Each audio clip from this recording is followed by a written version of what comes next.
రాష్ట్రంలో ఊహించని రాజకీయ పరిణామాలు జరగబోతున్నాయని ఆసక్తికర చర్చ జరుగుతోంది. తెలంగాణను 10 ఏళ్ల పాటు పాలించిన బీఆర్ఎస్ కేంద్రంలోని ఎన్డీఏ ప్రభుత్వం పైన ప్రధాని మోదీ పైన నిప్పులు చెరిగే బీఆర్ఎస్ తాజా పరిణామాల నేపథ్యంలో బీజేపీతో దోస్తానానికి సిద్ధమైందని పెద్ద ఎత్తున ప్రచారం జరుగుతోంది. ఈ ఊహాగానాలకు బలాన్ని చేకూరుస్తూ గత 4 రోజులుగా ఢిల్లీలోనే BRS working president KTR, MLA Harish Rao మకం వేయటం ఆసక్తికరంగా మారింది. ఢిల్లీ లిక్కర్ కుంభకోణంలో ఇరుక్కొని బయటకు రాలేక సతమతమవుతున్న కవితను బయటకు తీసుకురావడానికి న్యాయస్థానాల వేదికగా చాలా కాలంగా ఫైట్ చేస్తున్న విషయం తెలిసిందే.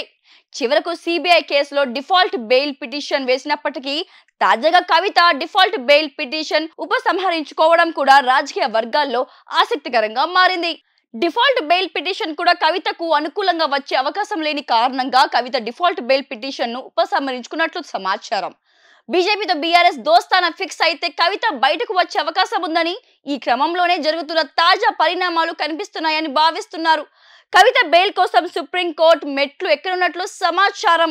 బీఆర్ఎస్ బీజేపీలో విలీనం వార్తలు తెలంగాణలో అధికారం ఉన్న కాంగ్రెస్ ను టార్గెట్ చేయడం కోసం బీఆర్ఎస్ పార్టీని బీజేపీలో విలీనం చేసేందుకు సిద్ధమయ్యారని వార్తలు ప్రస్తుతం తెలంగాణ రాష్ట్రంలో హల్చల్ చేస్తున్నాయి.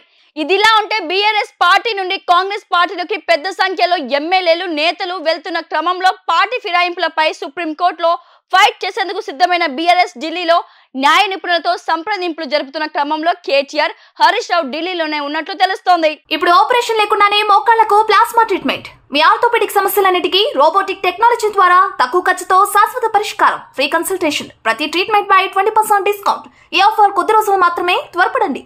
V9 hospitals 9281465842